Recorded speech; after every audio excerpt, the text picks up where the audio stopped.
कि एक तो मेरी तहरीक इस्तकाक थी चेयरमैन नादरा साहब के बारे में।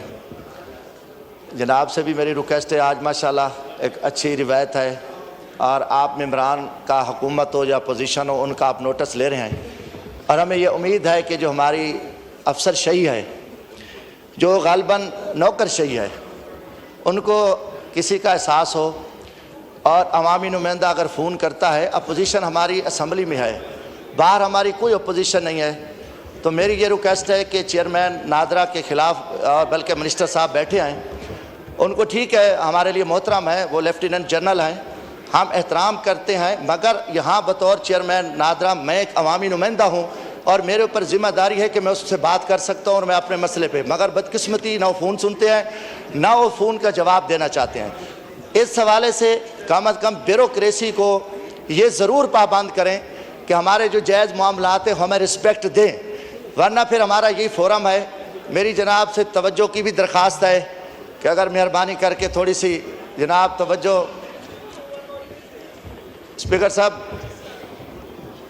जी बात कीजिए। अच्छा, मल्टीटास्किंग। हाँ, मेरी तहरीक इस्तकाक का मैं जिक्र कर रहा था, तो वो मेहरबानी करके ये मिनिस्टर साहब यहाँ मौजूद हैं। दूसरी गुजारिश है कि रात से हमारे घरों में छापे शुरू हो गए हैं।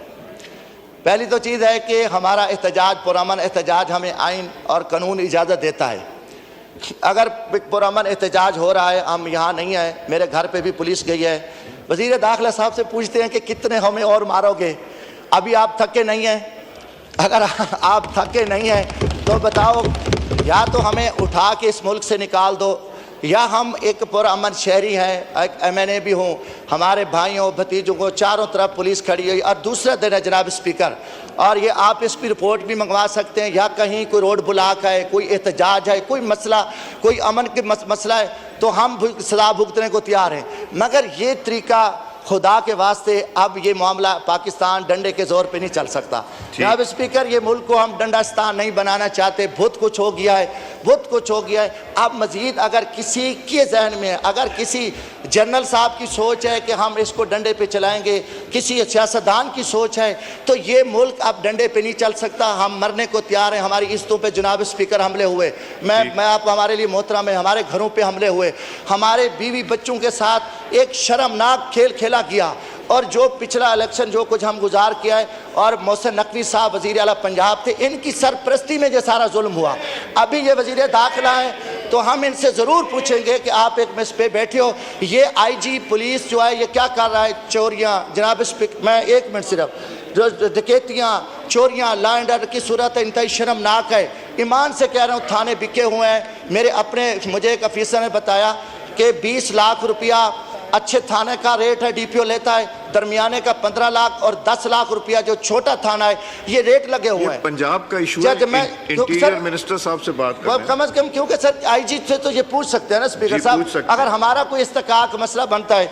तो आखिरी गुजारिश मैं ये कर रहा हूँ कि एक मेरी तहरीक इस्तकाक के बारे में रिक्वेस्ट है। दूसरी और लास्ट बात है कि अपना महकमा खुराक ने, जनाब स्पीकर, अच्छा हम नहीं दे रहे पॉइंट ऑफ, अच्छा महकमा खुराक में, सर एक मिनट, महकमा खुराक में ने अभी तक खरीदारी शुरू नहीं किया पंजाब में। मतलब पास्को तो ठीक है, एक वो उनका एक अपना तरीक़ाकार है। मेरे इलाके में, मेरी तहसील मुजफ्फरगढ़ में अभी तक जो है ना ख़रीदारी शुरू नहीं की, और 2700-2800 रुपये फ़ी मन, और गंदम हमारी तबाह हो रही है। हमने यूक्रेन से, रूस से जो गंदी कीड़े थे, जो शर्मनाक, मैं समझता हूँ कि जो सौदेबाजी हुई है, उसकी कोई जिम्मेदारी उठाने को तैयार नहीं है। अब पाकिस्तान में अल्हम्दुलिल्लाह सिंध है और पंजाब में इतनी खूबसूरत गंदम हुई है, हम किसान को मार रहे हैं, हम किसान को कत्ल कर रहे हैं। जनाब स्पीकर, थोड़ी सी तवज्जो दरकार है। तो ये पिछले दिनों भी बड़ी तफसीली इस पर बहस हुई है, मगर अभी तक हमारे किसान के साथ जो जुल्म हो रहा है, ज़्यादती हो रही है, उस पर हुकूमत टस से मस ही नहीं हो रही, और हुकूमत को कुछ पता ही नहीं है कि हमने करना क्या है। अगर वो किसान सड़कों पे आए, एहतजाज करे, आएगा, तो फिर हम उस पर डंडा बरसाएंगे, उनके ऊपर 780 के पर्चे दर्ज करेंगे। ये एक बहुत बड़ा जुल्म है। और आखिरी गुजारिश है कि मेरा नाम स्टाफ लिस्ट में शामिल किया है। अब मैं, और पासपोर्ट हमें पासपोर्ट नहीं दे रहे, हमें यह बताया जाए कि हमने कौन सा जुर्म किया है। और सिर्फ अपोजिशन को जो तहरीक इंसाफ के लोग हैं उनके नाम इन्होंने रोके हुए हैं। हाई कोर्ट हम जाते हैं, हाई कोर्ट से हमें रिलीफ मिल जाता है, मगर यहाँ पे हमें कोई रिलीफ नहीं मिलता। अगर एहतजाज करते हैं फिर हमारे ऊपर बैन लगता है। क्यों? जब अगर हमारी हक की बात ही नहीं सुनी जाएगी फिर हमारे ऊपर ये हमारी जिम्मा, हम असम्बली पे फोरम पे भी एहतजाज करेंगे, बाहर भी करेंगे, और ये फिर हमारा आईनी हक कोई नहीं छीन सकता। हम कौन से दहशतगर्द हैं कि हमारा नाम स्टाफ लिस्ट में है, मेरा पासपोर्ट जारी नहीं कर रहा है, तो फिर कहते हैं इस हाउस की इज्जत होनी चाहिए। हाउस की इज्जत नहीं हो सकती जब तुम हाउस को, मेम्बरान को इज्जत नहीं दोगे। जब एक तरफ हमें हमारे साथ एक बुरी तुरास्तली माँ जैसा सलूक किया जाएगा तो फिर स्पीकर साहब हम एक हद तक तो हम बर्दाश्त करेंगे। और ये भी इससे पूछा जाए, वजीर दाखिला बताए कि हमारे घरों पे छापे क्यों मारे जा रहे हैं, हमने कौन सा जुर्म किया है और हमने कौन सा गुनाह किया। अगर हमारा गुनाह जुर्म नहीं है तो आईजी पंजाब को लगाम दे। आईजी पंजाब इस टाइम सिर्फ एक पार्टी की सपोर्ट कर रहा है, वो मुस्लिम लीग नून और पीपल्स पार्टी का एक वो रखवाला जो मैं समझता हूँ पालतू बैठा है, उसका यही काम है। और पूरे पंजाब यरगमाल हुआ है, हर तरह की चोरी डाके डकैतियाँ बदमाशी अरूज पे आए। तो कम अज़ कम जो क्रिमिनल माइंड के ऑफिसर हैं उनको सिर्फ इसीलिए बिठाया गया कि उन्होंने सर एक शुक्रिया। पॉइंट ऑफ ऑर्डर पे आपका आ गया, पॉइंट आ गया।